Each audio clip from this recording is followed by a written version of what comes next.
सियाने लोग कह गए हैं कि इज्जत और जिल्लत अल्लाह के हाथ में होती है। सियाने लोग ठीक ही कहते थे। वैसे पुराने वक्तों के लोगों की बातें ठीक ही होती थी। बाबर आजम को देख लो। बाबर आजम को हर तरह से नीचा दिखाने की कोशिश की गई, मीडिया पर, सोशल मीडिया पर, हर तरह से उसको डीमोटिवेट, रेडिक्यूल, डिसरिस्पेक्ट, ट्रोल, हर तरह से। अब वही बाबर आजम है कि उसका रिकॉर्ड बुक्स में नाम जो है वो दर्ज होता जा रहा है, होता जा रहा है। लोग उसे नीचा करने की कोशिश कर रहे हैं, ऊपर बैठी भी ज़ात उसे दोबारा से सामने ले आती है। बाबर आजम के 10 player of the series awards हो गए हैं इंटरनेशनल क्रिकेट में। 10। पाकिस्तान की इंटरनेशनल क्रिकेट हिस्ट्री में, पाकिस्तान की क्रिकेट हिस्ट्री में सिर्फ 3 प्लेयर्स हैं जिनके पास इंटरनेशनल क्रिकेट में 10 player of the series awards हैं। इमरान खान, वसीम अकरम, बाबर आजम। इसके बाद अगर नंबर आता है तो वो मोहम्मद हफीज़ और इंजमामुल हक है। उन दोनों के पास 9 times player of the series awards हैं। अब आप बताओ कि आप कहते हो बाबर ये नहीं करता, बाबर वो नहीं करता। रिकॉर्ड बुक्स में बाबर आजम का नाम दर्ज है। आपके कहने से, फजूल में शिकवे करने से, तू ये नहीं करता, तू वो नहीं करता, भाई वो बाबर आजम है आपके घर का, जिसे कहते हैं कोई रामू काका तो नहीं है ना।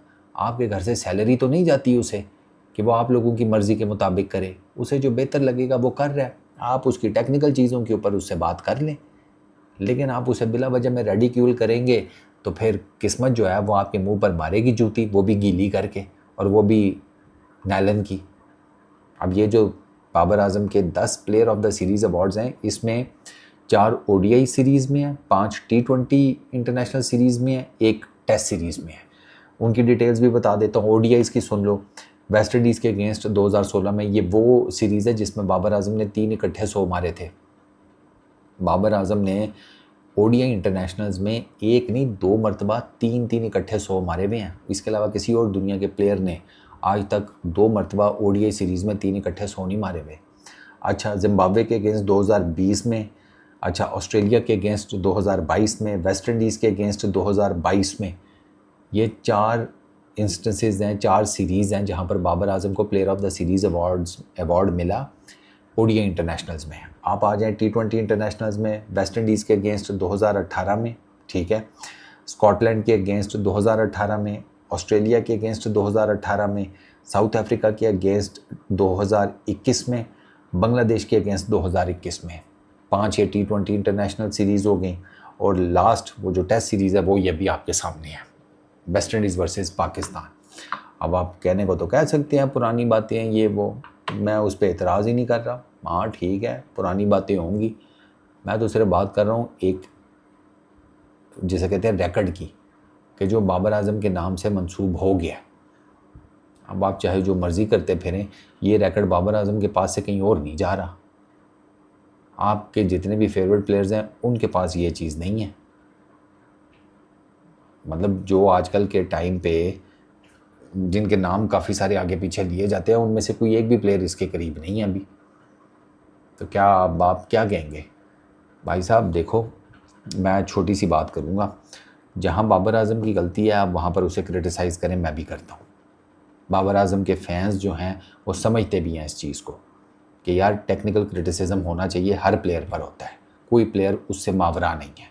लेकिन किसी की गलती बाबर आजम के खाते में डाल देना और बाबर आजम को उसका ड्यू क्रेडिट ना देना, ये मुनाफकत है, ये गलत बात है। मैं इसके अगेंस्ट हूँ। साजिद खान की सिलेक्शन के ऊपर उमर गुल को क्रेडिट दे रहे हैं, सरफराज अहमद को क्रेडिट दे रहे हैं, ठीक है, वो लालू खेत में शबीर, ठीक है, मंजी पे पुट्ठा सोया हुआ है, उसको भी क्रेडिट दे रहे हैं कि वो आवाज़ बुलंद कर रहा था साजिद के लिए। किसी और अरे गहरे नत्थू का हर किसी को क्रेडिट दे देंगे, बाबर आजम को क्रेडिट नहीं दे रहे। वो तो कैप्टन है, उसके डिसीजन के बगैर साजिद कैसे टीम में आ सकता है।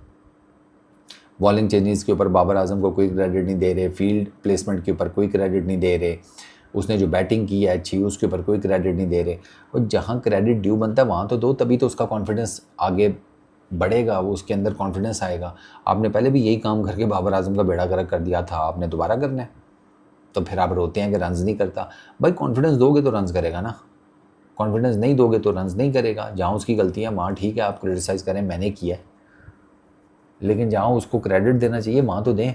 ये कोई कम रिकॉर्ड है कि आप पाकिस्तान के उन एलीट प्लेयर्स में से, मतलब इमरान खान के साथ आपका नाम आ रहा है, वसीम अकरम के साथ आपका नाम आ रहा है, ये पाकिस्तान के लेजेंड्स हैं। एक तो पाकिस्तान की क्रिकेट का फेस है इमरान खान, उससे बड़ा तो क्रिकेटर पाकिस्तान की क्रिकेट ने पैदा ही नहीं किया ना अभी तक।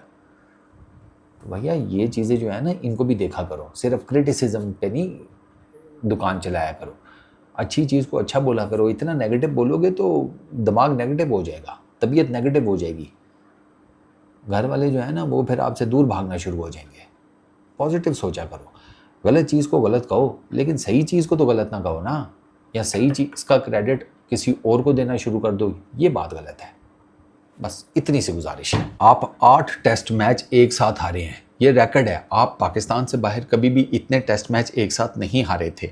बाबर आजम आता है, आपकी ये हार की स्ट्रीक टूटती है। आपने बाबर आजम को क्रेडिट दिया कि 8 टेस्ट मैच हम हारे, ठीक है, और उसके बाद फिर बाबर आजम ही कैप्टन था कि जिसकी कैप्टनसी में हमने ये शुक्र है स्ट्रीक तोड़ी है। अब हमारे पास, हम कह सकते हैं कि नहीं यार अब ये 8 मैचेस हैं, बट ठीक है, एक हम जीत गए, हमने स्ट्रीक तोड़ दी है। इस जीत का क्रेडिट बाबर आजम को मिला। बाबर आजम ने 12 टेस्ट मैचेस में कप्तानी किया आउटसाइड पाकिस्तान, 9 टेस्ट मैचेस जीता हुआ है। इन 9 टेस्ट मैचेस की विन का क्रेडिट कभी बाबर आजम को दिया गया? नहीं दिया गया। ये मुनाफकत है।